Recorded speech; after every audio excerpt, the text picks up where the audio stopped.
I woke up this morning, the sunshine was shining, I put on a happy face.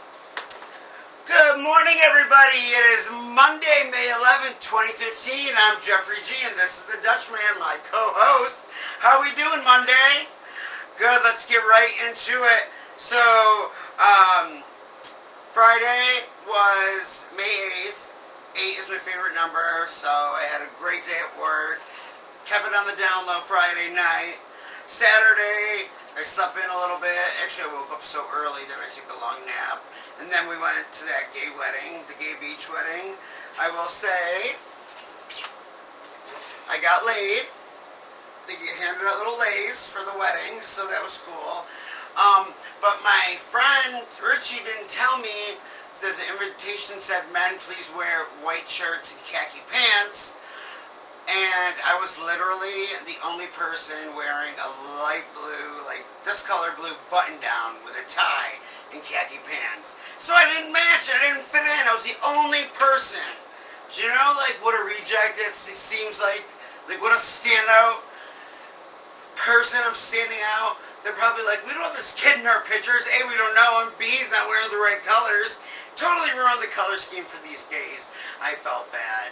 And then the reception was a dinner at a Greek place. It was, pretty quick. And then it's a good thing we didn't rent a hotel room in Hollywood Beach because we lived 10 minutes away. Because they all went out in Little Manners, which is like 5 seconds from my house. So they all went out, I went home. I don't go out, you know what I'm saying? But, I also got to dance to the tune of a traffic ticket. Yes, I got pulled over this weekend. Thank you, Officer House. How you doing? I was coming up to the red light. Instead of waiting at the red light, I cut through the CVS and got on the street. And he followed me, and then I turned into this diner because I was meeting a friend for lunch. And next thing I know, he's at my window, license and registration. And, like, my heart dropped, and I'm like, what did I do? And he's like, you cut through the CVS. You know it's against the law. And you know what? I didn't feel like arguing. I was hot. I was hungry. I'm like, you're right. I'll never do it again. Write me a ticket. But then I didn't realize it was going to be $263. Never getting ahead. Never getting ahead. Jeffrey always getting into some trouble, too.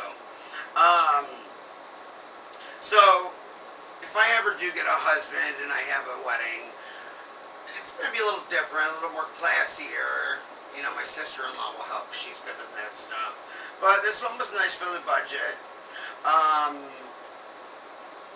So, Saturday was my father's birthday, and I called him and left him a message on the answering machine on their landline. And then I called him back because I didn't get a hold of him. And I'm like, hey, happy birthday, Dad. He's like, you sound like shit. I'm like, why? He's like, you sound like shit on the answer machine. Your voice sounds like a smoker voice that I hear on the commercials. When are you going to quit? You're only killing yourself. And I'm like, well, I hope you have a great birthday.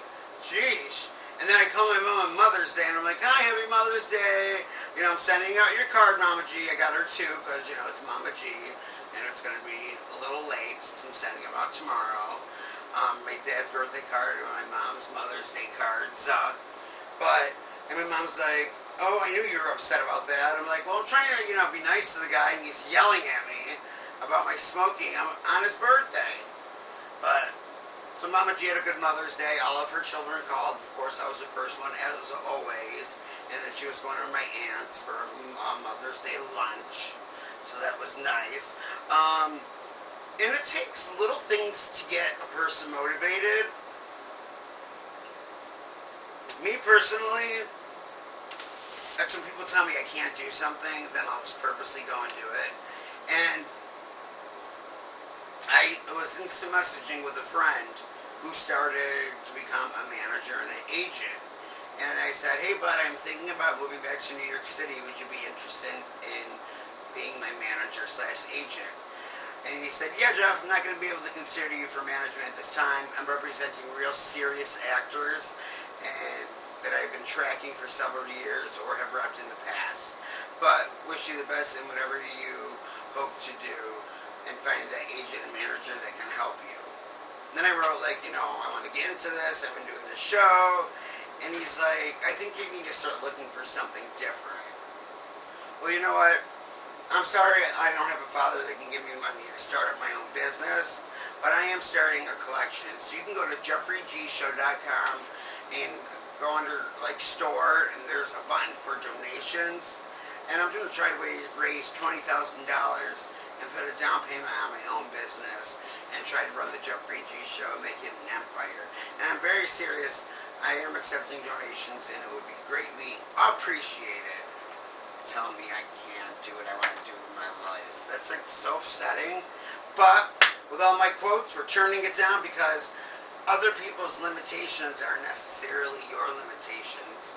And now I got the top 10 things bartenders hate to hear. And this is true because I work in a restaurant. Number 10. Well, when Matt's here, he usually gives me a free drink.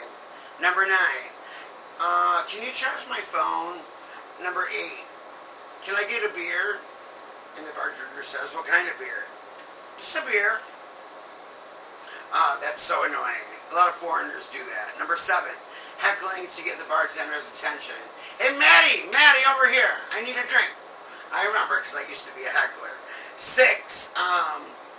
When they say to the bartender, I used to be a bartender. No, you make it like this. And 5. Do you know any bar tricks? 4. Can you make me something with no calories? 3. Can you make me a drink? I don't know what it is. I think it's called like a buttery something. 2. Can I have my tab? And 1. Can you split it 5 ways and take the appetizer off because it wasn't good? Those are the top 10 things bartenders hate to hear. And now it's time for the quotes of the day. Quotes of the day. All of the rights of woman, the greatest is to be a mother. Happy Mother's Day. I am a very patient person and I get plenty of chances. But I am not a saint and I have my limits. Some people are just beautifully wrapped boxes of shit. And when you blame others, you give away your power to change. So don't blame anyone but yourself. Please go to jeffreygshow.com to donate. And have a great, totally excellent, awesome Monday, and we'll see you right here tomorrow. Ain't no one gonna hold us down. Oh no, but I've got to keep on moving. Daddy's gonna make it.